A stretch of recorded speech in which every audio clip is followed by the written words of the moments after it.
Pues seguimos en Living es Radio Alicante con un invitado estrella. Damos la bienvenida a don Pedro Insua. Hola, encantado de estar aquí, un placer con Vicente y con Pilar, Pilar, Pilar, me ha salido, no sé, Vicente y con Pilar, un placer estar es lo aquí. que os pasa a los profesores de universidad o profesores en general, que tenéis tantos nombres danzando en la Ya, cabeza, ¿verdad? bueno, no lo sé, pero bueno, hombre, Pilar es un nombre muy, Hombre, patrona de nombre de mi España. madre, entonces, entre otras cosas, por ejemplo, mi abuela de España, sí. Bueno, Pedro Insua es profesor en filosofía y un discípulo destacado de Gustavo Bueno. Colabora habitualmente con El Español, si quieren seguirle y leerle. Algunos de ustedes ya lo han descubierto y no se lo dejan nunca. Y también escribe libros que son leídos con atención tanto por sus seguidores como por sus detractores, por lo controvertido de sus hallazgos y enfoques. Hoy nos hablará de su libro titulado Cuando España empezó a andar, aquí lo tienen en pantalla, cuya portada pues la vamos a tener ahí como recordatorio a lo largo de la entrevista. Te doy paso, Vicente, cuando quieras.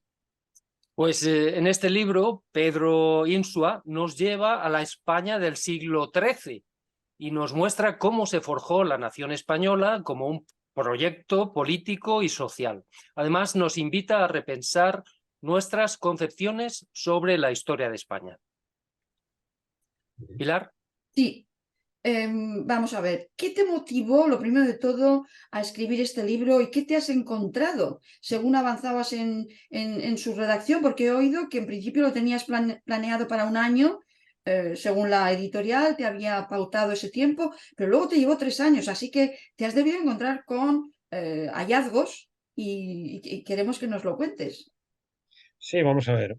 Hombre, yo hallazgos, digamos, desde el punto de vista histórico, de lo que es la categoría histórica, no hay ningún hallazgo.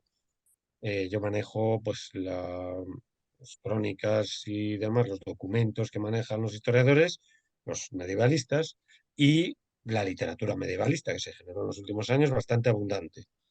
Entonces fue sobre todo eso, leer, porque los textos no son muchos, en época medieval, el siglo XIII, 12-13, que estoy, bueno, hombre, desde el siglo IX hasta el siglo XIII, es en rigor pues la documentación que manejo, es una documentación que todo el mundo conoce y no hay un hallazgo novedosísimo, no se ha abierto una tumba de Tutankamón o Howard Carter y han modificado absolutamente, luego se ha descubierto, yo qué sé, pues la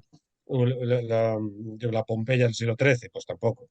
Entonces, los documentos son los que son, que ya cómo se reconfiguren y cómo se interpreten, el asunto está en la interpretación, no tanto en los hallazgos ni arqueológicos, ni archivísticos, ni documentales. Entonces, desde ese punto de vista no tiene nada nuevo que aportar.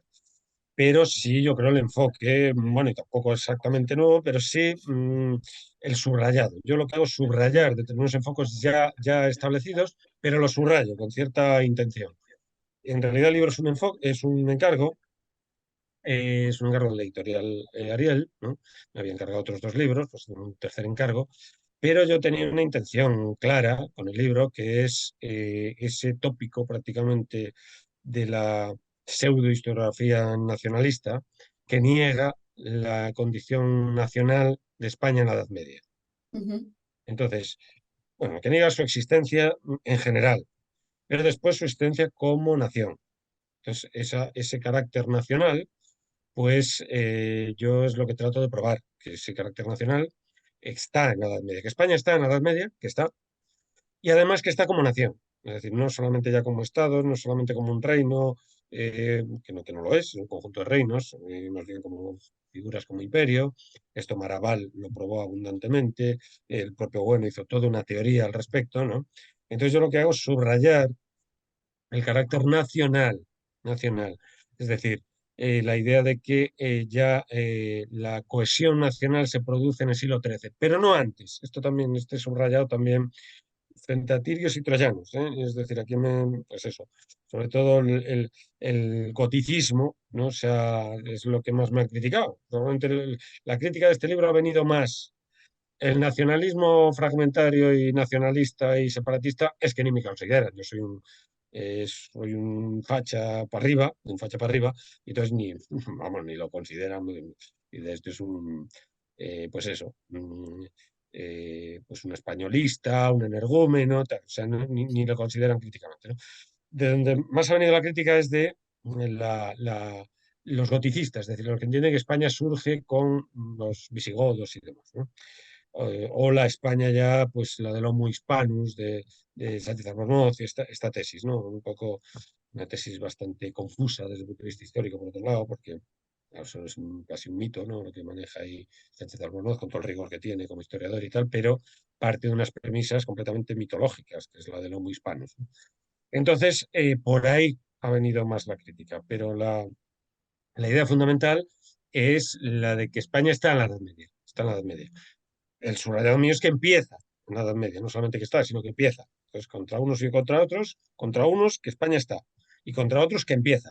Entonces, esos dos son esa Muy es un poco bien. la intención del libro. Vale, hay una frase que inicia el libro. Bueno, vamos a ver, primero la portada del libro y el arranque que tú le das de un hecho como es el nacimiento de Alfonso X, y en el libro, en la portada del libro, está, quizás aquí no se ve muy bien, pero están los planos de la Catedral de Burgos, que se inicia en esa fecha. ¿Por qué estos dos acontecimientos te marcan un hito en el libro? Sí, vamos a ver, eso precisamente el encargo venía un poco por ahí. El encargo derivaba de que en el año 2021 coincidían las fechas como efemérides del nacimiento de Alfonso X en 1221, en noviembre de 1221, y la construcción de la Catedral de Burgos en julio de 1221, más o menos, quiero recordar cuando se inicia. Entonces, bueno, son dos fechas significativas, claro. La Catedral de Burgos no solamente es la Catedral de Burgos, es la introducción del gótico en España, porque es la primera catedral gótica. Y en relación a la tesis que yo vengo a sostener, son dos instituciones, una civil, digamos, y la otra eclesiástica, que un poco vienen a representar los dos poderes, ¿no? Las dos espadas en interpretación medieval, y en que un poder, en el caso de Alfonso X, la tesis del libro es que en la época de Alfonso X se cohesiona nacionalmente España, con la incorporación, sobre todo en la conquista de Sevilla, ya con Fernando III, pero es Alfonso X quien hace una especie de lisado, de homogenización a muchos niveles, a nivel urbanístico, a nivel jurídico, eh, a nivel digamos, económico, a nivel, en general, institucional. A nivel, por ejemplo, urbanístico, las ordenanzas municipales las homogeniza, hace una serie de reformas en ciudades del norte, precisamente a partir sobre todo de una política de control de la aristocracia. La aristocracia del norte pues está un poco levantisca y entonces hace una serie de ciudades de realengo allí, entonces homogeniza un poco las normativas municipales, por supuesto hace las partidas, es decir, una serie de modificaciones que da cohesión nacional, ya a nivel nacional, a España, además porque incorpora en la conquista de Sevilla y demás a los aragoneses, y el viaje que hace por Aragón, es un viaje triunfal que hace por Aragón, jaleado por Jaime I, acompañado por Jaime I y jaleado por todo Aragón, y hay cierta cohesión ya entre ambos reinos, suficiente como para que podamos hablar de una coexistencia que, por lo menos retrospectivamente, ya no se pierde nunca, ¿no? Eh, en fin, entonces, una serie de, de razones que hacen que Alfonso X sea una figura pues ya nacional, español, pero en sentido nacional. Aparte de, por ejemplo, pues la cronística, es el primero que escribe en castellano, ¿no? La extensión de la lengua castellana, el hacer de la lengua castellana una lengua cancilleresca, que eso contagia hasta el papado incluso, ¿no? Que se ve obligado a hablar en español, a, a el papado de Gregorio X, etcétera, a Alfonso X, etcétera, etcétera, ¿no? Y después el gótico es el primer estilo que va desde Burgos hasta Jerez. El románico no pasa del Tajo, y sin embargo el gótico se extiende se extiende y toda es el primer estilo nacional, también, en sentido nacional. Luego está todo el tema de la lucha con, con el mudéjar y el gótico mudéjar, todo esta, digamos, pugna, ¿no? Vamos a decirlo así. Pero, digamos, el gótico es el primer estilo que llega hasta Jerez, ¿no? Eh, las, la- Alfonso X va a ser el promotor entre Fernando III con las iglesias de Córdoba, las iglesias fernandinas de Córdoba y Sevilla, pero después los reales alcázares, tanto el de Sevilla como el de Córdoba, son proyectos de Alfonso X. Jaime I por su lado, pues también, Jaime I y sus sucesores, ¿no?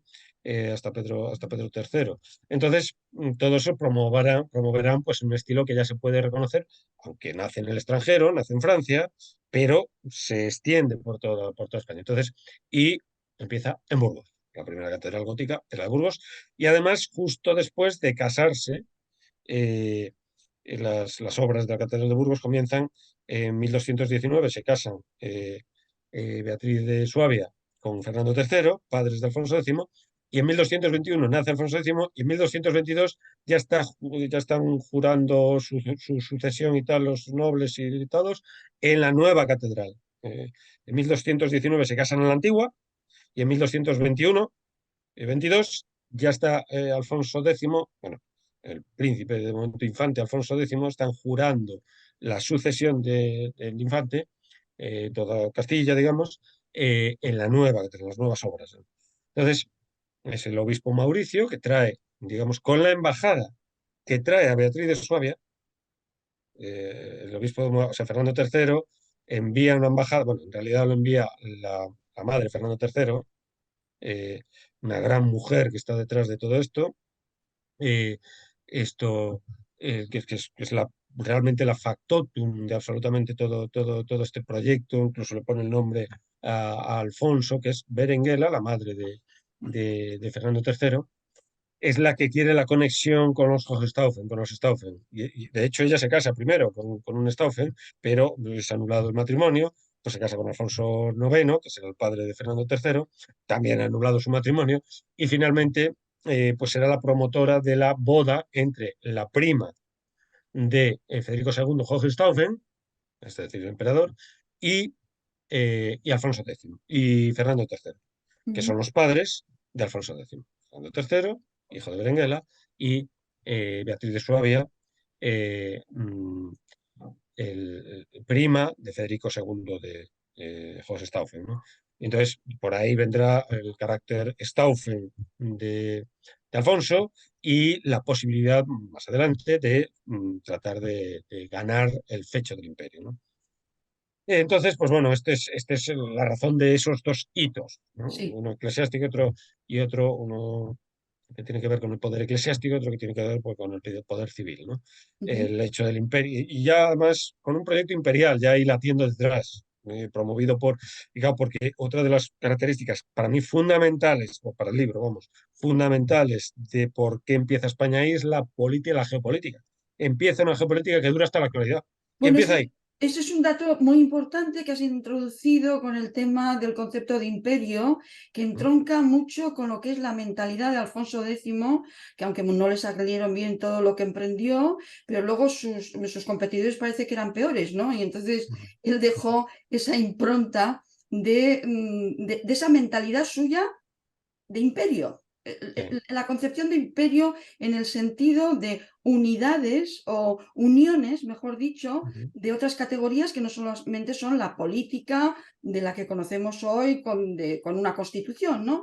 ¿Nos puedes ujú, explicar un poco esto? Porque esa mentalidad sí que es innovadora en aquella época, porque él ujú, podía haber consolidado su reino y no haberse desbordado hacia otros territorios incorporándolos. Y la manera en que los incorporó, haciendo asentamientos, llevando a personas allí en la ujú, frontera que tenían que ujú, convivir con otras gentes mientras iban expandiendo las fronteras de su reino, pues ujú, es una mentalidad como muy novedosa que incluso ese pensamiento, esa mentalidad pionera, en este ujú, sentido, ujú. entroncas en tu libro como precedente a lo que luego fue el descubrimiento de América o ese Carlos carácter V, el descubrimiento de emprendedor, América. ¿no? Sí, Si nos sí, puedes explicar un precedente. poco Ujú, esa idea de imperio que da la ujú, unidad a estos reinos, más ujú, allá de que tuvieran diferencias, ¿no?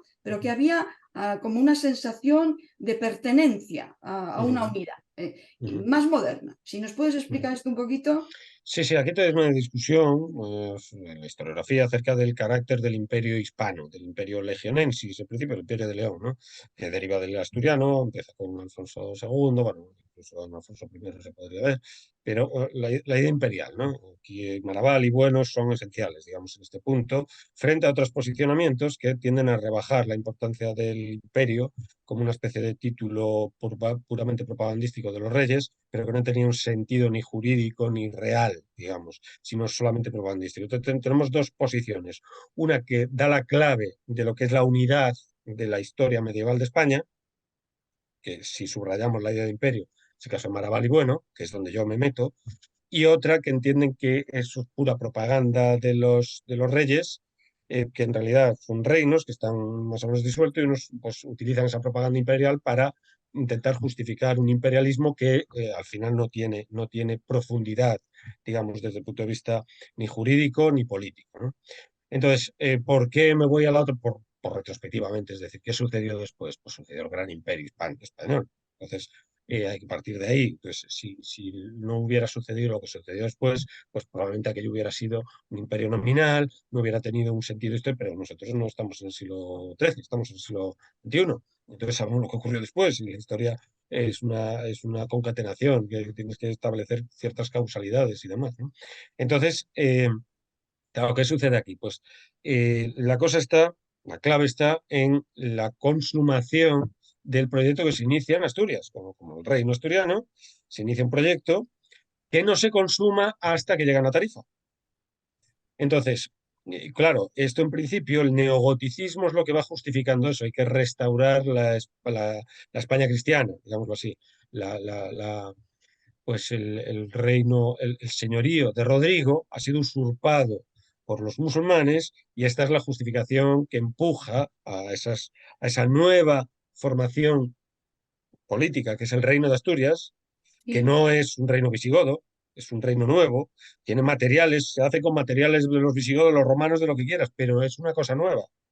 Entonces es una estructura política nueva que va cohesionando, que va convocando y cohesionando a poblaciones que están en torno de ese reino, en principio que es el reino de Asturias, que son gallegos y vascos, en principio, bueno, Sí. asturianos y montañeses o santanderinos, como queramos llamarlo. Entonces esos pueblos se van uniendo, se van cohesionando, se van juntando con connubium y convivium en Ujú. la frontera, pero que una vez que se asientan en esa frontera, tienen que seguir, porque el combate por la restauración del señorío de Rodrigo tiene que continuar.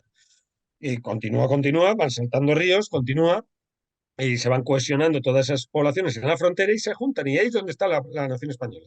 En esa cohesión, esa juntura de pueblos que en principio son diversos, incluso los que están en el extremo hablan lenguas diferentes, como el gallego y el vasco, que están en principio en los extremos, después los portugueses y aragoneses y catalanes, que también están en los extremos, pero se van cohesionando, se van juntando en las veras de los ríos. Entonces, según van ganando esa frontera, se va estableciendo esa juntura, esa especie de coctelera fronteriza que hace que se mezcle y ahí surge España, en esas fronteras. Con Nubium, es decir, se acuestan y aquí se pueden ver las familias, además, entre gallegos con vascos en familias distintas y tal, se van cohesionando. Eh, y convivium, y comen en la misma mesa, por así decir. Y comen en la misma mesa, además, con judíos y con musulmanes ya no pueden comer en la misma mesa por las prescripciones alimentarias. Entonces comen en la misma mesa. Entonces esa frontera va avanzando porque van ganando, ¿no? Porque esto podría ser intencional si no fuera ganando, pero tiene la tecnología, la organización suficiente pues, como para ir ganando esos territorios, y de hecho lo hacen. Y Ujú. dicen, no, es que pudieron haber no ganado, sí, pero ganaron. Entonces, claro, entonces van avanzando y llegan hasta la frontera, hasta el final, hasta Tarifa. Y entonces ahí es donde se pregunta quién llega, Fernando III. Entonces hace una especie de coordinación ahí con los reinos musulmanes que están ahí, no los conquista exactamente, sino que acuerda unas capitulaciones, unos acuerdos y tal, pero la cosa se le revuelve y Fernando III fallece y entonces Alfonso tiene que fabricar una frontera nueva, y que es toda la parte esa de la frontera con Granada por un lado y con el norte de África por otro. Entonces, ahí tienen que estabilizar una frontera, hacer un verdadero limes tipo romano, que es Jerez de la Frontera, todos los arcos de la frontera, todos los pueblos que están ahí, que aún conservan el nombre de ser una frontera, ¿no? Pero el testamento de Fernando III lo que dice es que tiene que ir al otro lado, tiene que saltar al otro lado, al norte de África, tiene que ir al norte de África. Pero claro, eso ya no era el señorío de Rodrigo. No, Entonces hay que justificarlo de otra manera, porque el señorío de Rodrigo no da de sí. El señorío de Rodrigo se pierde en Guadalete. En sí, Guadalete ya han llegado. En 1237 llega, 1235 llegan a Jerez, aunque lo pierden, después lo vuelven a reconquistar. En 1236 conquistan el 29 de junio de 1236, conquistan Córdoba. En 1248, el 29 de noviembre, el 23 de noviembre de 1200, el día de San Clemente, que además es el cumpleaños de Alfonso X, conquistan Sevilla en 1248, y la conquista de Sevilla va a ser, digamos, el punto de inflexión, el hito fundamental, porque el repartimiento después será con todo Dios, está ahí participando, aragoneses, de Barcelona, gente de Barcelona. Entonces, ahí se juntan todos y hacen los repartimientos. Y ahí verdaderamente la conquista de Sevilla es yo si pondré una fecha así más o menos, sería la conquista de Sevilla en 1248, el hito fundamental de la de la fabricación de la nación española. Ahí con los donadíos, los repartimientos de Sevilla es fundamental, es el gran repartimiento además. Tiene como modelo el de Córdoba previo, pero el gran repartimiento es el de Sevilla. Y entonces, pero hay que ir al otro lado. Entonces, cuando muere Fernando III en 1252, le deja el testamento y le dice que hay que ir al otro lado. Y que el imperio no está maduro aún y tal. Claro, ¿el imperio qué es? El imperio romano. Es lo que justifica, lo que empieza a justificar ir al otro lado es la Mauritania Tigitania, es provincia, es Roma, es Roma. claro, Pero ¿quién tiene el título del Imperio Romano?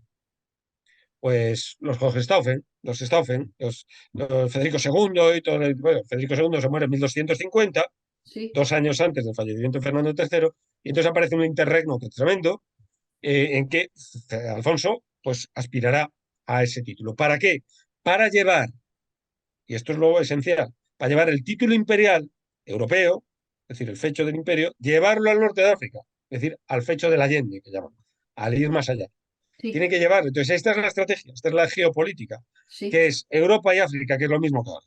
Es lo que tenemos ahora.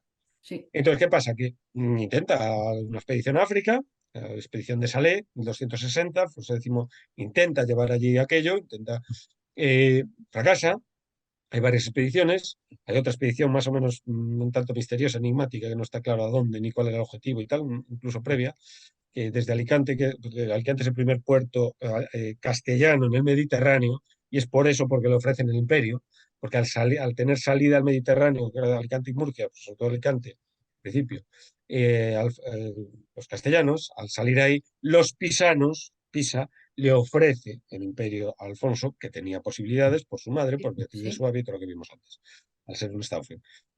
Además, es el poder gibelino, digamos, que desembarca en Italia y que a partir de ese momento va a ser un poder extraordinario. El gibelinos y güelfos, pues bueno, no me salta la palabra, Iberianos, sí, el iberinos. gibelinismo de Alfonso, después lo llevará a Aragón, Don Pedro III, las vísperas sicilianas, a partir de ahí abrirá un periodo que dura hasta el siglo, bueno, hasta 1914, si se quiere incluso, pero vamos, hasta la Primera Guerra Mundial, pero vamos, hasta el siglo XIX, ¿no? Hasta el Imperio Austrohúngaro y todo esto, que es un ciclo que se inicia ahí Sí, y que el posicionamiento de España en Italia va a durar 3 siglos, hasta el siglo sí, XVIII, después sustituido por Austria, que son, bueno, todo esto, ¿no? Y realmente sí. hasta la Segunda Guerra Mundial sí. Muy bien. Bueno, Pero para como no tenemos un sí, mapa para que nuestros sí, no se pierdan. lectores no, se orienten en los nombres, pues se pueden liar un poco, ¿qué Ujú, te parece si nos explicas por qué todo esto que lo has explicado muy bien y que ya ujú. lo enfocas desde un punto de vista de materialista, del Sí, sí, materialismo, claro. ¿no? Es decir, Ujú. hay unas razones y unos intereses mutuos de querer pertenecer a esas gestas, a esos retos, a esa idea de imperio, etcétera. Esto es un encaje como muy moderno, ¿no? No, no, y Sí, esto sí, es lo claro, que todo esto significa, o sea, claro, Alfonso tiene que movilizar un reino, el problema que tiene es que es rey, sus rivales no son reyes. ni Enrique ni Rodolfo, son los dos rivales que tendrá como rivales para el imperio, son reyes. Entonces él tiene que movilizar un reino, incluso llega a sacrificar el reino. sí, El reinado de Alfonso X es realmente dramático. Un sí, reinado sí, sí, dramático, sí, sí, dramático en toda su trayectoria, es tremenda, tremenda, el esfuerzo que hace, el esfuerzo que hace desde el punto de vista de como rey y cómo, sí, digamos, exprime el reino todo lo posible hasta el punto que se le parte el reino, se le va el reino, ¿no? La que hace Mariana, ya en el siglo XVI, Alfonso X, eso de tanto mirar al imperio, pues se le cae la corona de rey, ¿no? En parte es verdad, pero sí, claro, porque su proyecto no se reducía al reino, al vuelo gallináceo de reino, sino que él, digamos, aspiraba a levantar el vuelo imperial, el vuelo de águila imperial, sí, porque ve no solamente por el reino de Castilla, sino por todo el conjunto de reinos cristianos y de los intereses de la cristiandad en este sí, punto. Entonces, él entiende que hay que llevar al norte de África, porque no haya nuevas oleadas, hay que llevar al sí, norte de África el título imperial. Y ujú, ese es todo su objetivo y toda la sangría que hace con el reino, hasta el punto se le revelan sus hijos, bueno, primero sus hermanos, se le revelan sus hijos, se le revela todo Quisqui se queda solo. Al final sí. solo tendrá, como, paradójicamente, como único aliado al final, tendrá a Yusuf, al gran rival, al gran enemigo, es el único que finalmente hay un gesto, de una especie de gesto caballeresco, es el único que se le, que Yusuf dice, pero ¿cómo? Su hijo traicionado por su propio hijo, no lo entiende bien. Y Yusuf Entiende es el la único que se le soledad del poder como la que él la soledad detectaba, absoluta ¿no? y total es aparte de las enfermedades, bueno, todo es realmente un rey de que ese aspecto, bueno, la, desde el punto de vista de la Agitprop, es el rey que más representado es de la Edad Media, por todo, gracias a las cantigas, que era una especie de propaganda, Sí, sí, sí, de instrumento propagandístico. Entonces, las representaciones de Alfonso X son muchísimas en esas iluminaciones, ¿no? Medievales, son muchísimas, y es el rey más representado, y es una obra de propaganda pues muy grande, y el aspecto de serenidad, digamos, que despierta esas iluminaciones, esas ilustraciones de las cantigas, no tiene nada que ver con la realidad de su reino. Fue un reino muy eh, tempestuoso, eh, pues con rebeliones constantes de los nobles, pero a unos niveles impresionantes, ¿eh? Realmente cómo tiene que meter en vereda la nobleza, cómo son grandes señores de la aristocracia castellana. Ahí se ve muy bien, que yo quiero reflejar en el libro, cómo España, como idea, no es un conchavamiento entre, que es un poco la idea negro legendaria que se tiene en España, ¿no? Un conchavamiento entre el aristócrata, el cura y el rey, ¿no? sí, Frente al pueblo, que está no tiene nada que ver con eso, nada que ver con eso. O sea, las pugnas entre la aristocracia, la iglesia y el rey son tremendas y ahí el más favorecido, si se quiere, o bueno, por lo menos, digamos, el rey intenta poner distancia, poner 100 paredes sobre los intereses de la nobleza en favor sí, de los intereses de los menudos del pueblo, que es a sí. quien trata de, de traerse a sus propios intereses, ¿no? Pero con interés general.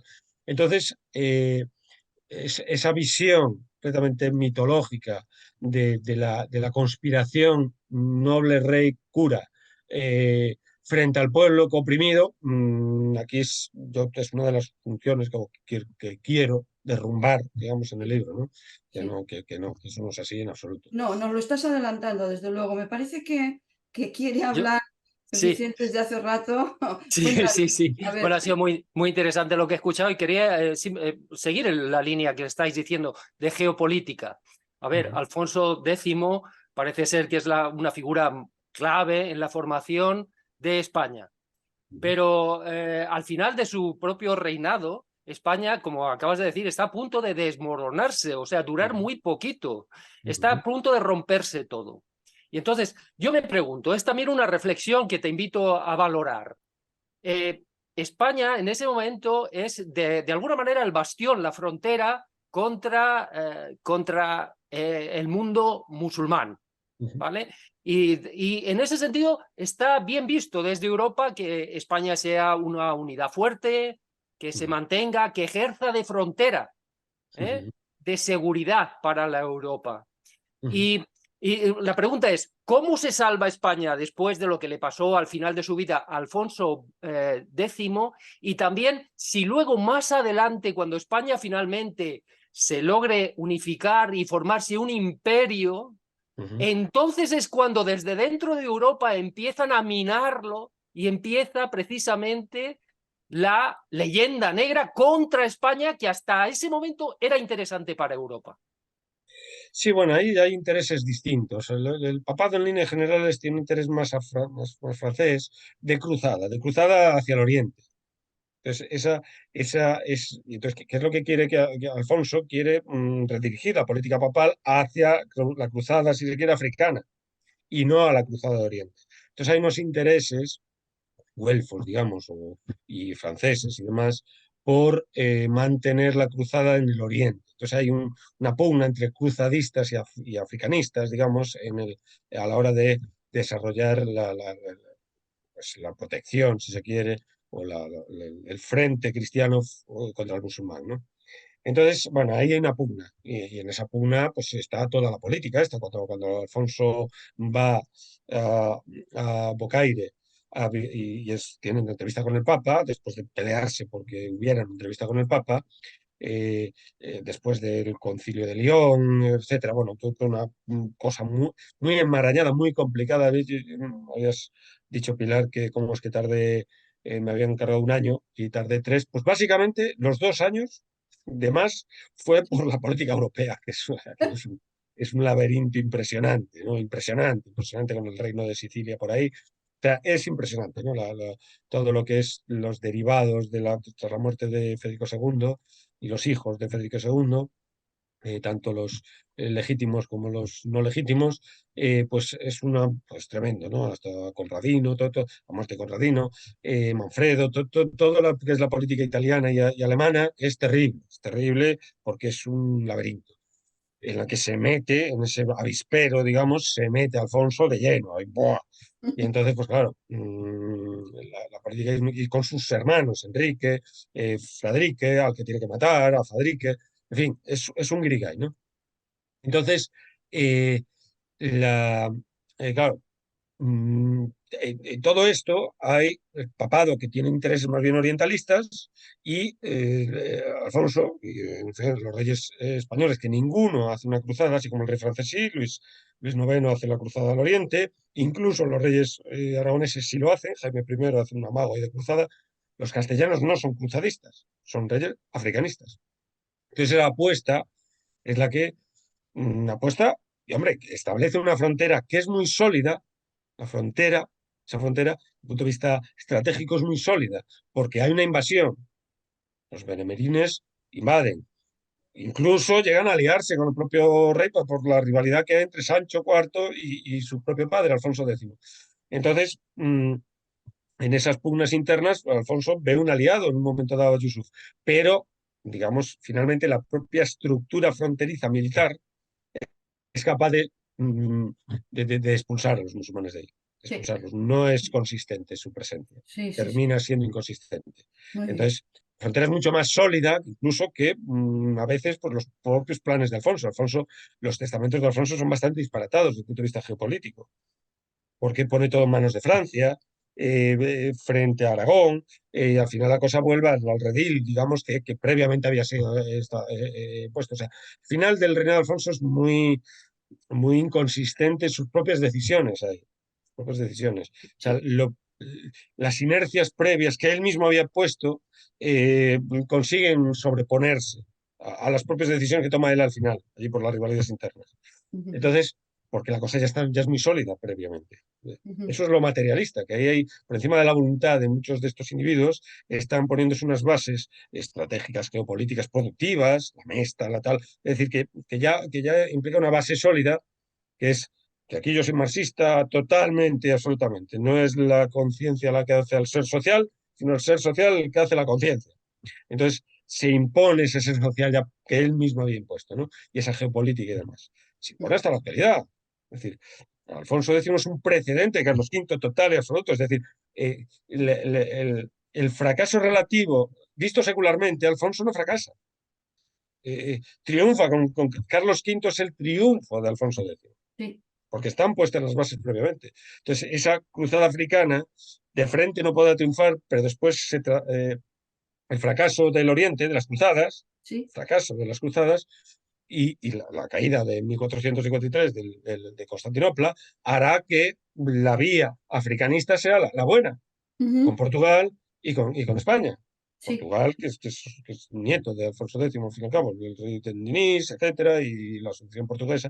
Portugal es un invento más o menos de Alfonso, una concesión de Alfonso X. Y entonces, eh, claro, de frente no pueden ir, pero se tienen que internar en el océano y esa sorteo, esa vía elusiva, esa vía que sortea al imperio turco al ir de frente al imperio africano y al musulmán africano, es América, es el resultado. sí. América es el resultado de la africanización del imperio español.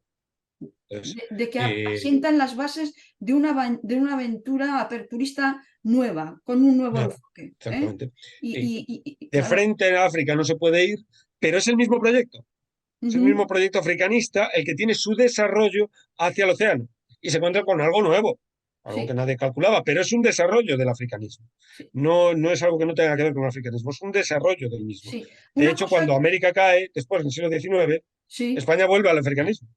Todo el sí, siglo sí, XIX, todas las corrientes africanistas y tal, y todo esto, y bueno, y que se producen algunas conquistas incluso, ¿no?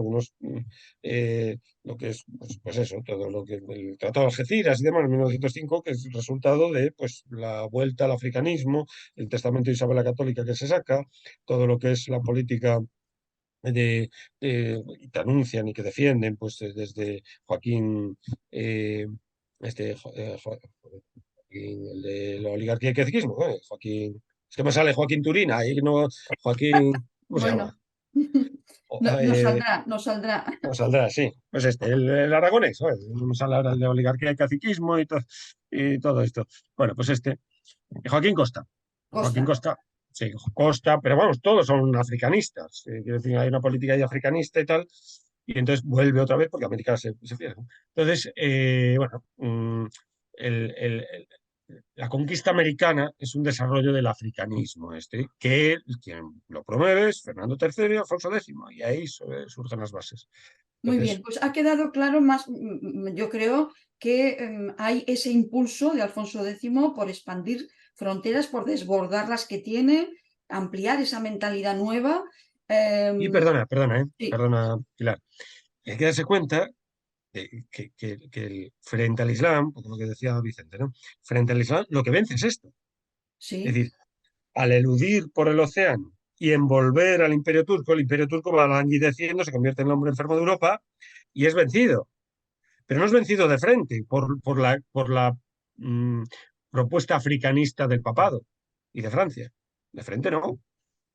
De frente, de hecho, al final, tras la Primera Guerra Mundial, la caída del Imperio Turco, pues allí Francia e Inglaterra están ahí y ahí tenemos el resultado actualmente, que es sí, aquello, una cosa de lo más inestable, absolutamente, y sin embargo América, pues no. Entonces, América no es inestable, vamos, tiene otras inestabilidades, pero quiero decir que no ese, esa pugna constante entre judíos y musulmanes, por ejemplo, en Israel y entre Palestina, bueno, lo que es la Palestina, toda esa zona tan disputada, eh, que se ha convertido en Imperio Turco pues, en una especie de estados de lo más inestables, ¿no? ujú, Con el nacionalismo árabe, o sea, toda esa pugna que hay ahí, que sigue estando, que sigue en una zona muy caliente, pues, hombre, eso es el resultado de la cruzada y que no hay ni un solo territorio prácticamente recuperado por el cristianismo. sí, sí. Bueno, pero además de estas cuestiones jurídico-religiosas y de mentalidad, hay entre nuestros seguidores de personas que te leen, además de apreciar los datos, la investigación que traes a colación, aprecian también el enfoque que tú tienes en el libro, que abordas la idea de que los españoles se convirtieron en españoles porque la base de la nación española la fundamentas en la Edad Media, lo hemos dicho al principio, España está en la Edad Media, y tu libro aborda la idea de que los españoles se convirtieron en españoles porque hubo voluntad de sentirse parte de una gens, de una familia española. Y mencionas datos curiosos como puede ser el colegio de los españoles en Bolonia, la palabra español, como la citan, como hay registros historiográficos del concepto de español, del gentilicio español. Entonces, ¿cómo influyó todo esto? ¿Cómo se cuajó este sentimiento de pertenencia a España? Ya lo has apuntado, ¿no? Por cuestiones impulsadas por Alfonso X en términos administrativos, pero también por una cuestión de intereses mutuos y de fronteras en las que convive esa pluralidad. Que les determina, les hace avanzar en el camino de una identificación con algo nuevo que nace, que es lo español, y deja de ser hispano para ser español. Háblanos un poco de estos aspectos. Sí, ahí la filología viene a acompañar un poco esa tesis, ¿no? Que es una cuestión también bastante discutida desde que se sacó Visser, que es un romanista suizo, que pues probó pues la tesis de que el gentilicio español, ¿no? es un provenzalismo, como otros provenzalismos que hay en la lengua española, juglar, por ejemplo, pero en este caso, claro, es el único gentilicio que termina en ol. Entonces procede del lemosín, de la lengua Doc, toda esa región, que empieza a llamar, sobre todo pues, el Camino de Santiago, los que van, pues empiezan a llamarle españoles, precisamente, aquellos que están del otro lado de los Pirineos hacia el sur, cristianos. Y entonces, pues ese gentilicio empieza, y ese gentilicio no va más atrás del siglo XII, como mucho, que lo sitúa después la Pesa. Visser habla del siglo XIII, y la Pesa, a lo sumo, lo lleva para el siglo XII. Pero ya no existen más registros de la palabra español más atrás del siglo XII. Entonces, pues, hombre, eso es una tesis muy, claro, que la filología, digamos, pues fundamente esa misma tesis, ¿no? Esa gens como españoles, claro, antes, pues, no se puede hablar de españoles exactamente, pues, son cristianos, se les llamaba cristianos, claro, hispanos, pero de la misma manera que los portugueses actuales no son los lusitanos, ni siquiera fronteras. La capital de la Lusitania era Mérida, no Lisboa. Entonces, de la misma manera, los españoles no son los hispanos. España no es Hispania.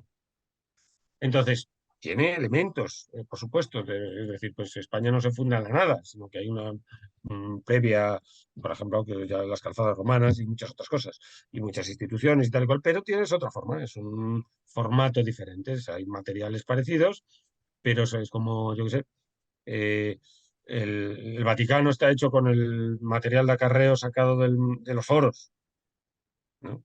Entonces, mármol está sacado de los foros, pero la forma ya es otra, completamente diferente. Entonces no puedes decir que el Vaticano es el foro.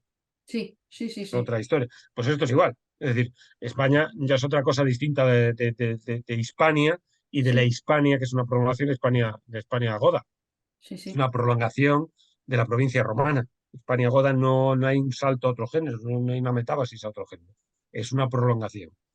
Con una serie de características que se van de la propia Hispania romana, que se van caracterizando, se ruraliza, y tal, pero es la Hispania. Hablan latín, más o menos degenerado, pero latín, jurídicamente, desde el punto de vista, no forman prácticamente ciudades nuevas, etcétera, etcétera. Es Roma. Sin embargo, el Reino de Asturias es otra cosa ya distinta y todo lo que se va formando en torno al Reino de Asturias ya es otra cosa diferente. Entonces, cuando ya se consuma en el siglo XII, XIII, la baja Edad Media, por lo tanto, se consuma esa cohesión entre distintos pueblos que procedentes del norte van y hablan la misma lengua, ese coiné, que es el castellano, es uno de los puntos fundamentales del libro también. Es decir, nosotros desde el punto de vista de la lengua, lo que podemos poner en común, llegamos hasta el siglo XII. Más atrás no podemos ir. O sea, nosotros podemos leer textos del siglo XII y los podemos entender.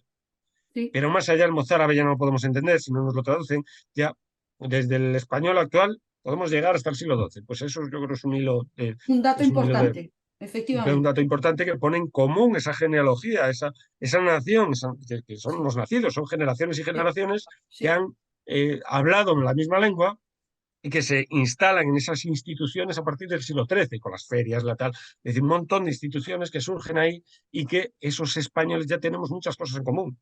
Sí, Entonces, esa comunidad, esa gens, que podemos reconocer como españoles, surge ahí y no antes. Antes ya no podemos entendernos con los godos, no podríamos entendernos con los mozárabes, ya no podríamos entendernos con esa gente. claro. Es decir, yo ponía esto así como en las presentaciones de los libros y tal, ¿no? Decía, si entra ahora en la sala, ¿no? Decía yo presentando el libro en Follas Novas, en Santiago, por ejemplo, en varios sitios en Madrid, que presenten el Ateneo, que presente el libro, ¿no? Si entra por la sala Alfonso X, podemos explicarle, podemos entendernos con él. Hombre, él diría maguer en lugar de aunque, o diría cosas así, ¿no? Pues a merced, pero podríamos entendernos con él. Si entra Chindas Vinto, no hay manera de entenderse con él. Necesitamos traductor en ese caso. Necesitamos traductor. Claro, es el Si empieza el problema. Partido Comunista, es un guiño al manifiesto comunista, ¿no? Un fantasma recorre Europa, el fantasma del comunismo, y pues es un guiño, efectivamente, que tiene que ver con eso. Es decir, que hoy en día, bueno, lo explico al principio, ¿no? El fantasma del nacionalismo fragmentario que quiere partir nuestro país con proyectos separatistas para romper la unidad nacional, poner en cuestión la soberanía nacional y fragmentar el territorio nacional, ¿no? Entonces, eh, la, como se le llamaba en el siglo XIX, porque no tenían tantos pelos en la lengua como tenemos nosotros ahora, la escuela separatista historiográfica, se le llama una escuela separatista, lo que busca es hacer palanca en la historia, como decía Sánchez Mogel, hacer palanca, o sea, buscar en la historia, ahí, en, escarbar en la historia, más literalmente a veces escarbar en la arqueología, en los documentos y tal, para justificar, para darle la espalda a España y decir, no, antes había, España estaba usurpando unas naciones previas. Entonces, está avasallando, ¿no? Terra asoballada, que dicen mis paisanos, ¿no? Ramón Cabanillas y demás, los poetas gallegos que están todo el rato con la terra asoballada, no sé, Galicia. Entonces, España ha avasallado, ha usurpado en naciones previamente constituidas. Entonces buscan, sobre todo en el medievo, que es esa especie de espejo de los deseos, ¿no? En el que se ven allí pues las razas superiores y tal, ¿no? Que España fue, no se sabe cómo, también los castellanos, una raza, una birria de raza, fue capaz de avasallar a unas razas tan pujantes y tan superiores como la celta galaica, de ojos azules y tal, y todo esto, pero así literal, ¿eh? Y por supuesto la raza catalana, que heredera de los griegos y de Seni, no sé qué, no sé cuánto. Entonces, entonces esa idea de la nación fragmentaria, utilizando como instrumento la historia, quiere machacar la nación actual utilizando ese instrumental historiográfica. Entonces, el libro va contra eso directamente. Es decir, lo que encuentras en el medievo es a España, es la nación española y no encuentras, o bueno, las encuentras, pero ya integradas en la nación española, asimiladas a las naciones vasca, catalanas, sí, sí, las encuentras. Yo no digo que no estén, pero como naciones periféricas que se van integrando en un proyecto en el que se integran perfectamente. Se integran perfectamente. Entonces, con sus ajustes y sus cosas, naturalmente, pero esto yo lo comparo muchas veces con la corriente de un río, ¿no? Los afluentes de ese río, cuando llegas a la desembocadura del río, el agua que está en esa desembocadura no puedes saber, no hay manera de saber de qué afluente procede, una vez que estás en la corriente. La corriente cuando es común, ya no sabes a qué corriente. El Segre y el Gállego, o sea, cuando llegas allá a Tortosa, el agua que miras que según corre el río Ebro, ¿de dónde procede? ¿Eres capaz de discriminar de cuál sale No, del Segre o del Gállego? no Es vienen imposible, o botellas del Aragón, etiquetadas. es imposible. Pues esto es igual. Sí, Es sí. decir, que una vez que se juntan, no, es que Navarra se incorpora a 1500. Bueno, y Navarra, ¿y qué? Pero una vez que ya está mezclado, aquello ya es imposible. Los apellidos de Santo García, además García, que es de origen precisamente navarro y vasco. Sí, Es decir, sí. Garcés, sí. y que es el apellido más común. Sí, sí, Pues, sí. ¿de qué están hablando? Entonces, claro, buscar en la historia, entresacar ahí, tratar de encontrar en la historia de las naciones para tratar de deslegitimar a la nación española actual, pues este es el combate, vamos. Yo saco el libro. Es un libro de combate, es un libro que son 500 páginas, sí, bastante denso, creo yo, desde el punto de vista geográfico, las referencias, son notas a pie de página, no sé cuántas son, tropecientas, es un ensayo, pero es un libro de combate, es un libro que quiere machacar, así de claro, esos falsos mitos del nacionalismo fragmentario que tratan de asentar, y justificar históricamente mm, lo que tampoco sería políticamente justificable. Es decir, por mucha razón histórica eh, Fascista, que les asistiera, eso no significa tener la razón política, ni ¿no? siquiera. Aunque fuera verdad que hay unas naciones que fueron avasalladas y no sé qué, aunque fuera, eso no justifica la política actual, la de fragmentación. Ni siquiera lo justifica. Pues que encima no tiene la razón histórica. O sea, que Sí, ni sí. siquiera pueden valerse de esa plataforma o de esa, de ese instrumental porque no les da, no les da. La historia tiene que ver con la verdad y no están fabricando verdades, están fabricando ficciones, fantasías y que las están utilizando ideológicamente y políticamente para romper nuestra nación y que no tiene justificación política ni siquiera. Fue la verdad. Adelante, Yo, yo, Este Vicente. es un poco el asunto. sí, yo quería ahondar un poquito más en esto que estáis hablando, que es me parece muy interesante. A ver, a mí me consta que el tiempo que estamos viviendo es curioso por varios motivos y uno es porque hay una serie de, como has dicho, de gente, secesionistas, sobre todo, muy interesados en la historia y gente también dentro del gobierno, dentro de partidos llamados progresistas, por llamarlos de alguna manera, pues que también están interesados en estudiar la historia para, bueno, hacer cambios, posibles cambios en la estructura política y todo esto. Entonces, esta gente que tan interesada está en la historia, ¿cómo les convencerías tú de que leyeran tu libro para sacar argumentos a favor de sus propias tesis? Ya. La verdad es que no, yo lo veo muy perdido ya. Esa No, labor ya prácticamente. la labor El de que se dice marketing. progresista ya prácticamente está perdido. O sea, el que asume que vive en el progreso y que está, por ejemplo, ese colaboracionismo con el separatismo, con esas facciones separatistas, porque lo que no hay son naciones detrás pujando. La nación Sí, sí, gallega, la nación vasca, no, están facciones sediciosas separatistas con la colaboración de todos estos corrientes que se dicen de izquierdas y progresistas. Muy Entonces ya buena puntualización. cuando Eso ya es. ponen esa como señal de identidad el progresismo ya prácticamente es imposible. Pero bueno, vamos a ver, claro, la idea de nación política, ya decimonónica, la idea de nación política, es decir, cuando se juntan soberanía y nación, que es una juntura muy complicada, porque porque claro, un desarrollo de esa idea también es la nación fragmentaria. Entonces, cuando aparece el principio de las nacionalidades, claro, la soberanía al estar depositada en la nación y no en el rey es una persona localizable y tal, realmente tampoco es el rey, porque la soberanía no está solamente el rey, sino en el equipo que tiene a su alrededor, la camarilla con la que gobierna y demás, ¿no?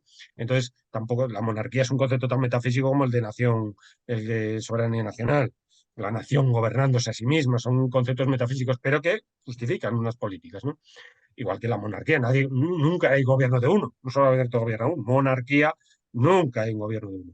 Siempre todo Estado es el resultado, lo que decía Aristóteles, de un híbrido, ¿no? Una mezcla entre una oligarquía y democracia, siempre. Un grupo que gobierna y unos que son gobernados, que son la mayoría. Gobernados y una minoría que gobierna, siempre es así. Entonces, pero se justifica de determinada manera esos gobiernos. Entonces, ¿cómo se justifica en la contemporaneidad? ¿Por qué hace crisis el antiguo régimen? Pues que gobierna la nación, suponemos, que tiene la soberanía la nación. Entonces la nación, a través de los sufragios, pues forma una cámara, forma una serie de cámaras, una cámara que después le da un papel al rey y tal, y eso es la Revolución Francesa. Y la Revolución Española en Cádiz. Entonces, claro, ¿cómo se justifica esa nación? O sea, tiene el poder, lo tiene esa nación. Pero claro, la nación son los nacidos y los nacionalizados. Pero claro, es una nación, son los nacidos. Es un concepto antropológico que se utiliza Sí. ahora políticamente. Entonces, claro, pero ¿cuántas naciones hay en España? ¿Hay una nación o hay varias? En España, precisamente por todo este libro que estoy yo, es una. Es decir, en Occidente la cohesión es bastante clara. Ya en el siglo XIV están ahí definidas las naciones, los que van al concilio, que son españoles, ya están nombrados españoles, colegios de los españoles, que decía, los alemanes, los italianos, aunque políticamente están tan rotos. pero son una nación, son considerados una nación. Los italianos, los alemanes, los ingleses, los franceses, son naciones, los griegos, son naciones. Claro, el este ya es otra historia, polacos, no sé qué, aquello es un guirigay, ¿no? Pero en Occidente está bastante consolidado. Entonces, esos van a ser ahora los titulares de la nación en la contemporaneidad. Pero es problemático, es problemático. Es problemático porque el principio de las nacionalidades pues, se vuelve problemático. Hay naciones más o menos cohesionadas, pero otras que no tanto, sobre todo en el este. Entonces eso del este va a rebotar al occidente. Los planteamientos que hace el marxismo, el leninismo. Impugna también la cuestión nacional que llaman el marxismo, ¿no? Impugna. Unos marxistas sostienen, por ejemplo, los austromarxistas sostienen que, claro, que la nación, tal, el planteamiento austromarxista es muy problemático, el planteamiento ruso marxista también es problemático. Pero otros, por ejemplo, Rosa Luxemburgo lo tienen muy claro. Lo tienen, quiero decir, o el propio Marx y Engels. Marx y Engels, la plataforma revolucionaria es la nación en sentido canónico. Y las naciones fragmentarias son restos del antiguo régimen, dicen Marx y Engels explícitamente. Además, hablando del País Vasco, dice Engels, dice que eso es un ¿Sí? resto de privilegios del antiguo régimen. Claro. La lucha que tienen los carlistas y tal y cual, y el nacionalismo vasco, es resto de las sociedades antiguas. Sí, sí. Entonces, del antiguo régimen. ¿No? Entonces, bueno, ahí hay sus pugnas, pero el principio de las nacionalidades, es decir, fijar comunidades básicas, las nacionalidades, comunidades soberanas, pues esto es problemático, claro. ¿Qué ocurre? En los dos siglos XIX-XX, en la época contemporánea, de unas 20 soberanías más o menos que había en el planeta, Sí. hay 200 en la actualidad, las Naciones Unidas, ¿no? 200, bueno, ciento y pico reconocidas por Naciones Unidas y alguna que no reconoce Naciones Unidas, como Taiwán y tal, pero vamos, que tienes. Entonces, claro, partes, o sea, no hay. No se dice, no, las fronteras están. No hay más fronteras, nunca hubo tantas fronteras como en la actualidad. Ujú. En el fondo. Nunca hubo tantas fronteras como en la actualidad, tantos kilómetros de fronteras como en la actualidad. Y eso que Alemania, Italia, pues están muchas fronteras interiores y tal igual, e incluso, pero, digamos, frontera en sentido político, con que esa claridad no lo de oligarquías ni estaditos, sino fronteras en sentido, nunca los ha habido como hay en la actualidad. Y eso ha resultado, claro, del concepto de soberanía nacional, que es un concepto en el fondo bastante metafísico y bastante confuso. Pero pero en España, precisamente, con una cohesión social como la que hubo, nacional, pues claro, ahora reclamar Galicia, País Vasco, Cataluña, como, pues eso, no tiene nada que ver con que hubiera unas naciones previas. Lo que tiene que ver es con la caída de un imperio, con la circunstancia de España que pierde su hegemonía en favor de Inglaterra y de Francia, y el divide de impera es lo que aparece ahí. Entonces, la debilidad del propio España es la que hace que facciones separatistas se impongan. No que refluyan naciones anteriores, eso es la fantasía, sino que facciones separatistas sean capaces de destruir el país, de destruir la nación realmente existente, que es la española. Otras como naciones políticas jamás existieron. Entonces, lo que quieren ser ellas naciones políticas, un concepto nuevo, contemporáneo, tiene que ver con el medievo. Lo que tratan de deslegitimar a la nación actual española yéndose al medievo.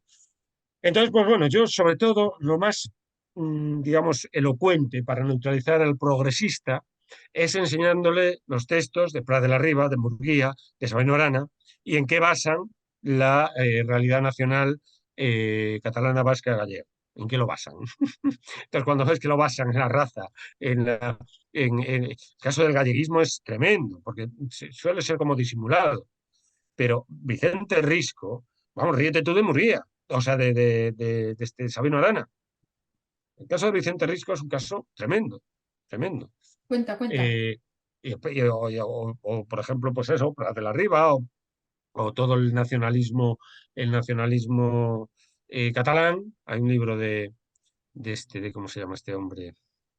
Mm, Caja, Francisco Caja, Sí, de convivencia cívica y catalana. como decía Ciudad Catalana, de Editorial Encuentro, y se llama La raza catalana, que es meridiano, claro, clarísimo. Ahí pone los textos sobre negro sobre blanco, y quien quiera enterarse de lo que es el nacionalismo catalán, pues lee La raza catalana de Francisco Caja, un libro interesantísimo y documentadísimo, incuestionable. O sea, que claro, cuando te vienen y dicen, no, pero esto todo el mundo era racista, para empezar, falso, porque había oposición. Por Sí, ejemplo, Unamuno se opuso sí, sí, al sí. racismo, así dicho por Unamuno. Oliveira Martins, el portugués, socialista portugués, se opuso socialista. No estoy hablando de los liberales, estoy hablando de socialista, Olivera Martins.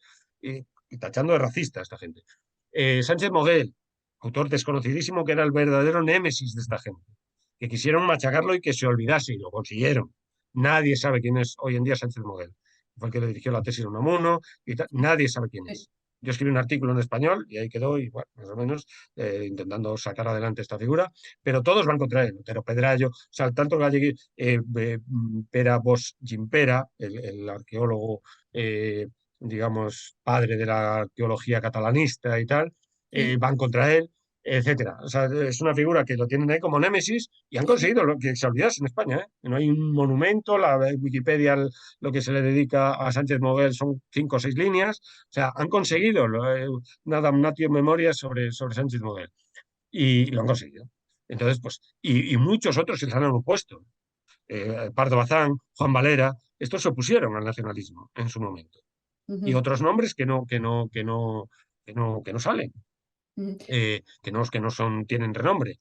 Un tal Leopoldo Pedreira Taibo, un gallego, que se llama así, de Pontevedra, que se opuso, pero vamos, a saco y contra el racismo de esta gente. Y eran tan contemporáneos, eran tan del siglo XIX como ellos.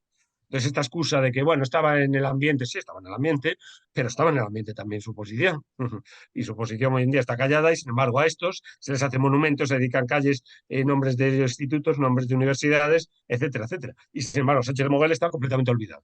Entonces, ¿de qué Efectivamente, estamos pero hablando? sí, Tenemos no, que no, engañar al personaje. las paradojas son múltiples. Una de ellas que nos trae a la actualidad, hablando de progresismo, es cómo, bueno, cómo la progresía ha abrazado el identitarismo, porque ya lo de la redistribución de la riqueza no iba con los Pero, tiempos, perdona, Pilar, individualista. es un identitarismo etnolingüístico, racialista, es lo Sí, peor que se sí, pueden sí, echar a lo sí, peor. sí, sí, sí, Sin sí, embargo, sí. a esto no lo maquillan, no se sabe por qué. Yo ahí sí que reconozco, no tengo una respuesta clara, ¿eh? Qué ceguera, sectaria, que tiene que ver con todo lo que es la deriva, digamos, de mayo del 68, de todo el indigenismo, el indianismo, de todo el posmodernismo, determinadas corrientes posmodernas, ese relativismo tal, que es un relativismo de lo más dogmático, por otro lado, digamos, todo corriente contestataria, fuera lo que fuere, lo que defendieran, aunque sea el racismo más radical, pues tiene que ser validada, tiene que ser respaldada, tiene que ser apoyada, porque es contestatario, sin más. Entonces, esa cosa, ese magma líquido, ¿no?, del posmodernismo, lo que está apoyando esto, que ha hecho mella, que no sabe ni distinguir una mujer de un hombre. Si Sí, es que ¿cómo van a distinguir un vasco de un catalán y un español, la unidad con un español, si no saben distinguir o un musulmán o un andalusí de un hispano, de un español? ¿Cómo van a distinguir si no saben distinguir entre una mujer y un hombre? Si no hay definición de nada, es una baba, digamos, la que tienen por entendimiento, que no hay manera de fijar ningún concepto, porque todo le parece facha y cualquier definición le parece facha. Ahora sí, si van al Andalus era maravillosa, pero Andalus también estaba definida o no estaba definida, y estaba definida por fronteras con armas o no. No, la Andalus no, era todo paz y amor. Es una cosa de lo más arbitrario, porque no fijan el entendimiento. Entonces, no puedes discutir apenas con ellos, no porque solamente, sí, sí, no sí. hay manera de fijar un concepto. No hay manera de fijar un concepto porque además ellos como políticos creen que tienen que tergiversar, o sea, que es positivo no llegar a acuerdos comunes en los conceptos ni en el lenguaje, porque políticamente tienen que proyectar, reformular, restablecer nuevas definiciones de las cosas, ¿no? Y Que entonces, después no definen, que después no definen. no, que Son luego no muy las dogmáticos definen. en sus definiciones que son indefinidas. Entonces, claro, es un dogmatismo de la nada. Entonces se Sí, convierte en un... Porque no hay definición después. No, ¿qué es una mujer? Pues una mujer es la que sufre, la que no sé qué, que decía el otro día esta Montero, ¿no? Entonces dice, pero perdonadme estás que me metiendo ría, pero es en lo que definido, estás metiéndolo dentro de... O sea, no respeta ni siquiera lo que es una definición, ¿no? sí. Entonces, bueno, en fin. Bueno, sí, pero lo paradójico, para ponerlo un poco hacia el final de nuestro programa y que la gente no se deje llevar por toda esta fanfarria y este farfulleo de reformulaciones que terminan siendo vacuas, lo que sí queremos decir es que aquellos que presumen de igualitarismo, de progresismo, ni son igualitarios ni son progresistas. Quieren volver a la España predemocrática. Ahora quieren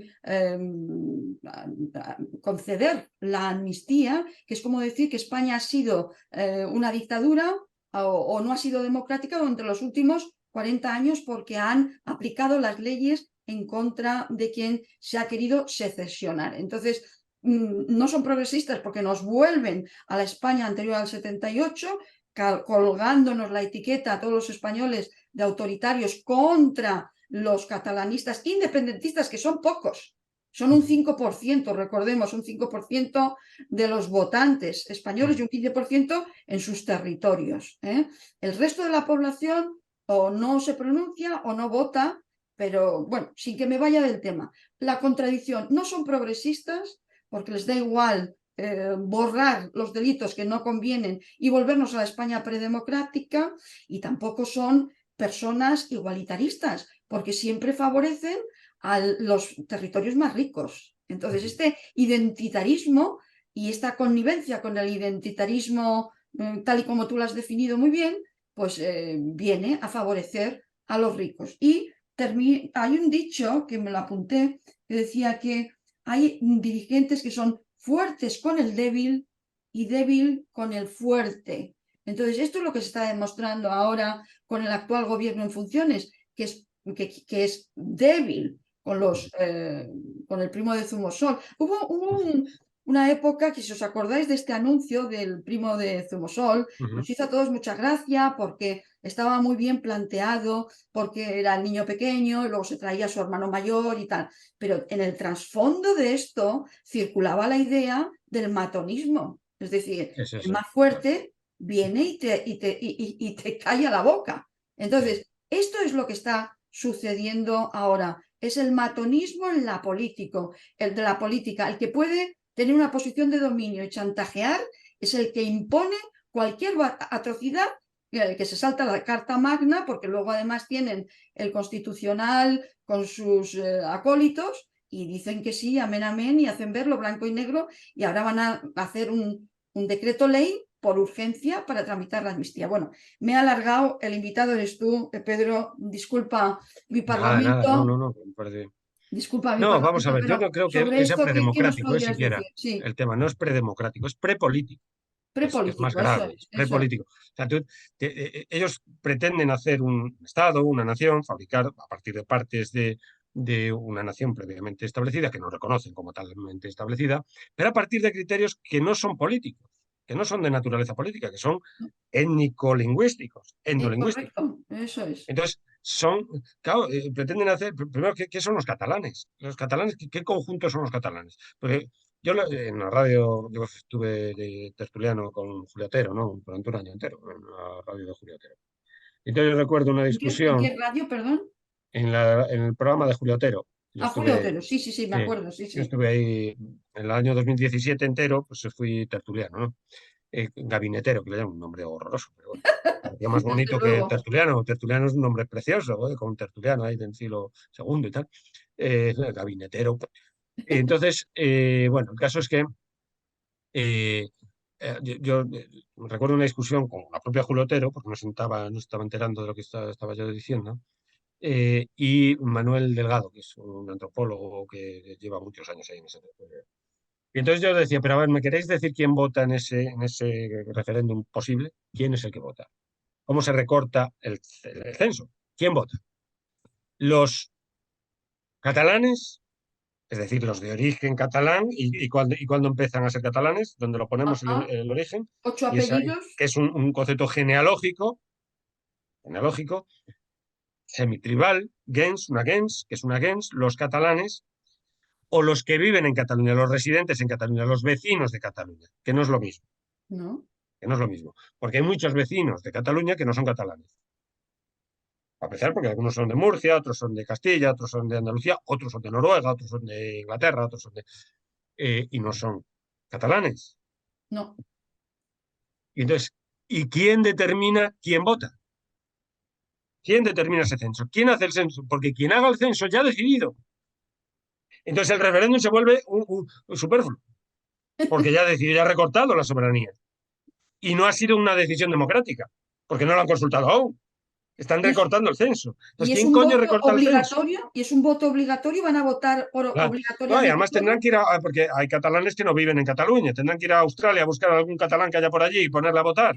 Sí, Y el claro, marroquí que pase por Barcelona, ese tiene que votar por... ¿Quiénes votan? sí. Era imposible, porque es un concepto que no es político, es prepolítico. Muy buena aclaración, Y entonces, Pedro. claro, no lo entendía, no lo entendía. Y es impresionante que un antropólogo o una periodista que lleva no sé cuántos años no eran capaces de entender el argumento. Porque no entienden Entonces, las entonces me echaron categorías. a los pies de los caballos ya porque no entendían el argumento, no lo estaban entendiendo. Y entonces Claro. sacaron allí gente del... Porque claro, en las tertulias, como sabéis seguramente, los oyentes después enchufan, estaban filtrados absolutamente. Entonces sacaron allí, había como 4 participaciones de oyentes, sacaron a 2 poniéndome a cada carril. Pues Claro. ya no había filtrados, claro. Discusión, sí, sí, Entonces, porque no entendían el argumento, pues que no entendían. Y sí. yo no creo que fuera tan oscuro, digamos, mi... Hombre, yo no te digo que muchas veces te explicas mal, yo por supuesto, me puedo explicar mal y demás, ¿no? Pero bueno, yo creo que lo dejé más o menos meridianamente claro, quienes votan y además quién hace el censo. ¿Quién hace el censo? ¿Lo hace España? Pues entonces, ¿qué coño de autodeterminación? Si el censo lo hace el Congreso de los Diputados, ya no hay autodeterminación. ¿Quién lo hace? Porque quien haga el censo ya toma la decisión. Entonces, es una petición de principio.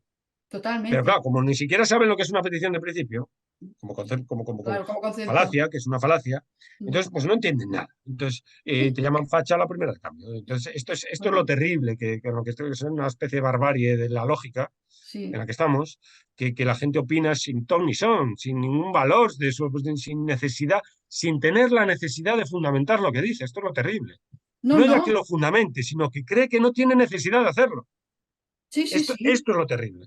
Y Bueno, que se junta con la lógica y le da sí, igual. sí, sí, O sí, sea, sí. se le opone un argumento y no reconoce el No, argumento por porque, todo el sí, posmodernismo. sí, porque se ha Entonces, impuesto el cuando no se argumento. reconocen los argumentos, pero Sí, no porque no los admitas como argumentos, sino porque no sabes lo que es un argumento, que no lo distingues de una falacia. Entonces, cuando esto correcto. ocurre, y yo en las tertulias pues me he visto con esto constantemente, y en las disputas que no se reconoce el argumento. Esto es que no se distingue entre un argumento y una falacia.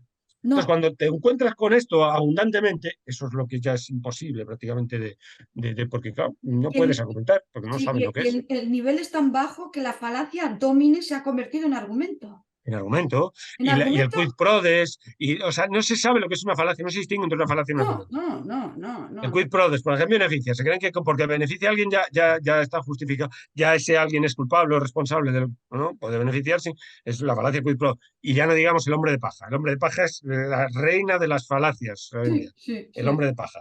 Es sí. decir, atribuirte a ti proposiciones completamente disparatadas para criticarte. Te fabrica, te, te forman un monstruo, una Un caricatura de ti mismo, personaje, hacen, sí, sí. entonces critican la caricatura, pero a ti no. Entonces, eso es constante, eso es constante. Y el ad hominem. Yo creo que son las Sí, falacias más sí, abundantes que sí. hay, que existen. Y, claro, y no hay manera, ahí sí que ya no puedes prácticamente replicar nada, porque como no reconocen la estructura argumental, o sea, Claro. no sé si es al nivel bajo desde el punto de vista, pues la gente sabe cosas y tal, la ideología es tan fuerte, tan potente, la ideología está relativista y tal, tan potente que hace que los argumentos no se reconozcan. Bueno, Entonces, es el posmodernismo en esencia, que dice que tú creas tu realidad, ¿no? La realidad no sí, existe, efectivamente. está construida y esa construcción no es colectiva, bueno, es colectiva en algunos casos, pero es la que tú proyectas, ¿eh? Es la que tú Es el decides. triunfo de lo que los medievales llamaban ex contradictione quod libet. De lo Ajá, contradictorio puede salir, de lo falso puede salir cualquier cosa. Entonces, como no claro, saben qué es verdadero ni falso, sale cualquier cosa. Entonces, puedes sí, pensar cualquier cosa, tienes permiso a decir la opinión que se te pase por la cabeza porque no admites la contradicción. sí. Principio de no contradicción, no lo admites, entonces, a partir de ahí, cualquier cosa. Esto es una tesis que se la he oído a Bueno muchas veces. Claro, si partes de un argumento falso, pues Exacto. primero hay que establecer si el argumento se sostiene, ¿no? Sí, sí, sí, sí. A Muy pesar bien. que hay argumentos Sí, sí, y hay falacias, por lo eso menos es. esa distinción, eso es lo que no contemplan. Para empezar, exacto. Don Vicente, tenemos que ir acabando, pero seguro que tiene Sí, alguna ya. pregunta ahí en el Sí, tintero. una pregunta muy difícil, lo reconozco, pero a ver, la pregunta anterior tenía un poco de ironía, pero Ujú. conectaba con cómo convencemos a los contrarios a que argumentemos, que podamos hablar, debatir, y por eso te invitaba a que dijeras algo para invitar a los secesionistas a leer tu libro, porque ese es el camino. Yo creo que como la ruptura es tan grave en la que estamos, que realmente no podemos sentarnos a conversar, a intercambiar ideas, a exponer y a escuchar. ¿Cómo reconstruimos eso, en primer lugar, que se ha roto? A ver, ahí hay gente más o menos beligerante y otra que está a la expectativa. Entonces, hay que argumentar. La batalla Sí, argumentativa hay que sí, dar. sí, sí, sí. Decía Unamuno aquello de que además de vencer hay que convencer, pues eso, hay que convencer. Hay que convencer porque si vences sin convencer no vale de nada. Ahora también hay que vencer, ¿eh? Porque si no vences Sí. tampoco vale de nada convencer por una cosa, no tienes a quién. Pero el caso es que el argumento hay que darlo, porque no se sabe hasta dónde llega. Aquí lo, vamos a decir, a mí esto de positivista y optimista son conceptos que no me significan nada para mí, pero bueno, hay, digamos, la salida que puede haber precisamente en eso, en que no está decantado el tema. Es decir, y que el pueblo es voluble, que decían en la maravillosa película de Gladiador, ¿no? El pueblo es voluble. Y como es voluble, pues a lo mejor lo convences. A lo mejor lo convences en buen sentido. Porque hay unas capas de población que son receptivas, o sea, que no están completamente, o yo lo he detectado más o menos, sobre todo con las redes sociales puedes detectar eso, ¿no? Es decir, Ujú. antes pues uno hablaba con unos colegas, tal, escribías algo y no se sabía muy bien cómo caía, tal. Ahora con las redes sociales, sobre todo con Twitter, que tiene cierta penetración, más penetración social, más o menos. Hombre, no te puedes fiar demasiado, pero más o menos, porque hay cierta burbuja también, pero más o menos tiene mucho más alcance lo que puedas decir y cómo reacciona la gente a lo que puedes decir que antes, gracias a las redes sociales. Y entonces, y gracias a YouTube y a estas cosas, ¿no? A los fenómenos virales y todo esto, pues te dan un poco el indicio, ¿no? Y entonces, bueno, el 1 de octubre del año 2017, pues hubo un chupinazo. Y el 8 de octubre la gente salió a la calle con la bandera, por primera vez con la bandera de España, detrás de la defensa de la soberanía nacional. No del equipo de fútbol de la selección, ni de las víctimas del terrorismo, sino de la bandera nacional. Y yo fui a Barcelona ese día, ¿no? Esa jornada del 8 de octubre, y la gente que había allí era de lo más variopinta, sociológicamente. No eran cayetanos, no era, era de lo más variopinta. Entonces, bueno, ahí yo creo que hay una base que eso ahora se les ha olvidado un poquito, pero cuando Barcelona había como 1 millón de personas saliendo de la bandera, detrás de la bandera de España, defendiéndola, yo creo que el separatista dijo, para que nuestros proyectos triunfen, tenemos que arrasar con todo esto. Y no va a ser tan fácil. No va a ser tan Claro, fácil. O sea, ahí claro. estaba España. Estaba ahí. Entonces, pues bueno, yo creo que aún está ahí. Entonces, pues a esa gente es la que hay que pues, intentar no porque ellos, no en plan elitista, decir a esa gente hay que pastorearla y enseñarle el argumento. No, no, yo estoy tan en babia, puedo estar como cualquiera. Lo que pasa es que me peleo y bueno, tengo la suerte de poder escribirlo y poder plasmarlo, que me lo han encargado, no sé qué, no sé cuánto, y entonces trato de sacar adelante esos argumentos. Pero como argumentos. Entonces, bueno, si hay alguien que los recibe y los lee y los aprueba y los defiende, pues mucho mejor. Mucho mejor porque bueno, yo la tesis que sostengo en el libro es bastante sólida. Es decir, Sí, sí. para que rebatírmela, pues bueno, yo creo que hay que pelearlo para rebatir esa tesis. Bueno, pues cogiendo el testigo de Vicente, voy a dar una idea a nuestros seguidores. Durante muchos años estuvo de moda los clubs de lectura, donde las personas leían un libro y una vez al mes se reunían. No te exige mucho, porque aunque estemos muy liados con niños, familia, trabajo, etcétera, leerte un libro en un mes, pues es bastante, y si no, pues una reunión cada 2 meses en el club de lectura. Se subraya lo que dice Pedro Insua, todo lo que nos llama la atención, nos reunimos en ese club de lectura política y vamos dejando nuestras aportaciones y nuestros intercambios dialécticos, porque es así como nos construimos y como podemos llegar a algo un poco más consistente que la insoportable banalidad del ser, ¿no? Que nos dijo Kundera y que nos dejó hace poco. Bueno, pues tenemos que ir acabando. No sé si nos Sí, yo quieres tengo muy harto. decir algo para cerrar o nos despedimos ya y No, pues yo agradeceros muchísimo el interés y la invitación y que es un placer, además, hablar con vosotros porque realmente veo que efectivamente los argumentos están ahí reconocidos, tal, y que no siempre ocurre, ¿no? Que cuando entrevistan y tal, digamos, esta benevolencia, digamos, del entrevistador, sobre todo porque ha leído el- las referencias, ¿no? Pues, pues es de agradecer muchísimo y para mí es un honor que me tengáis esta consideración y que poder entrar más en Es Radio, que es una radio ya muy consolidada que ha generado unas cosas muy valiosas para España, Es Radio. O sea que yo no soy liberal, ni soy tal, he debatido mucho a nivel abstracto con Jiménez Santos, por ejemplo, con Escotado, con grandes, digamos, figurones, ¿no? Sobre todo en torno al comunismo y tal, la idea que tiene el comunismo me parece de lo más disparatada, y he debatido y tal, pero la labor que han hecho nacional, yo se la reconozco y además y agradezco, no es igual. La batalla que han peleado, particularmente Jiménez Santos, por España, así de claro, por España, por Sí, su sí, sí, sí, por sí. su duración, por su persistencia, ha sido mucha. Eh, Al margen de las diferencias y los debates y tal y cual, que por supuesto no se va a estar. Pero en esa línea Jiménez Santos ha estado. Hablo de Jiménez Santos porque la figura, Sí, sí, digamos, claro, clave en nuestro radio, por maestro supuesto, de yo lo sé, muchos además, de y bueno, nosotros. yo lo he conocido personalmente y eso, y me parece una persona muy válida, lo que queda de España es un libro maravilloso. Después, sin embargo, lo he escrito, así que lo puedo decir también, la memoria del comunismo me parece un desastre. Pero, sin embargo, lo que queda de España me parece un libro valiosísimo y que debería ser lectura del club de lectura, Del Club lectura de Lectura, obligatoria. Es un efectivamente. verdadero Sí, sí, testimonio, además, de lo que ha sido transición en España, aparte que sufrió en sus propias carnes, como todos sabemos, ¿no? Pues un absolutamente. balazo del Sí, separatismo catalán, que le han sí. dejado cojo. Entonces, pues bueno, eso ya tiene cierta autoridad, ¿eh? Que lo han intentado negar muchísimas veces. Bueno, han intentado negar hasta el punto Y de recordar liquidar. que en aquel balazo, en los días previos de aquel balazo, estuvo en compañía con Amando de Miguel, que nos Armando Miguel, que acaba de, sí, sí, ha dejado firmó hace poco. el Sí, mismo documento de los 2300, ¿no? Que se sí, titulaba así. 2300, correcto. Manifiesto de los 2300, redactado por nuestro amigo Santiago Trancón y Pedro firmado. Trancón, Sí, admirado por mí, bueno, que he visto que lo habías entrevistado, un sabio, sí, realmente es un sí, sabio, sí, sí, un hombre muy, aparte de entrañable, maravillosa persona, sí. Santiago Trancón, nada ambicioso y no No, pisotea a nadie, es un sí. hombre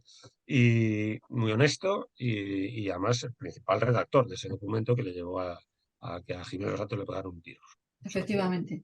todo eso Pues que lo sé. sepas que nosotros te leemos y te seguimos, Pedro, siempre, y que lo hacemos porque nuestros seguidores y radioyentes no nos lo perdonarían. Tienes muchos fans aquí en la Bueno, Comunidad Valenciana. Así que pues espero que se note encantado. también, dándote un buen recibimiento a este libro de Cuando España echó a andar. Y echó a andar en la Edad Media, en el medioevo. Así que no lo olviden, es un argumento más y no es una falacia en este caso. A nuestros oyentes les invitamos a leer el libro, por supuesto, para explorar más a fondo esta fascinante perspectiva sobre nuestra historia. Y no sé si quieres decirles tú algo, Vicente. Bueno, decir que Alicante es la primera salida, Alicante fue la primera, y en Alicante es donde aparece por primera vez la palabra fecho del Allende, por lo tanto, como objetivo de la política y que en buena medida es el origen de todo esto, el objetivo africanista. Aparece en Sí, Alicante. sí, Y sí. además, al ser la salida hacia el Mediterráneo y tener enfrente a los pisanos, es también Correcto. la Eso es. propuesta del fecho del imperio. Alicante es Es- muy particular, es muy sí, singular sí, por sí, ser la salida al Mediterráneo de Castilla. Entonces, sí, eso es muy sí. importante. Muy Y bien. después la carrera de Alfonso X hacia Valencia, hacia Rivas, será recibido con gran pompa y beato en Valencia y demás, acompañado después ya por Jaime I, y esa conjunción ahí los primeros pasos serán en Valencia. Estupendo. Pues con este recordatorio de la importancia que tiene la ciudad donde estamos ahora, desde la que estamos hablando para el resto de España, damos de nuevo las gracias a Pedro Insua y reiterarle que ha sido un placer tenerte en Living es Radio. Muy buenas tardes a todos y hasta el próximo programa de Living, si Dios quiere. Un saludo a todos. Chao, chao. Muchas gracias.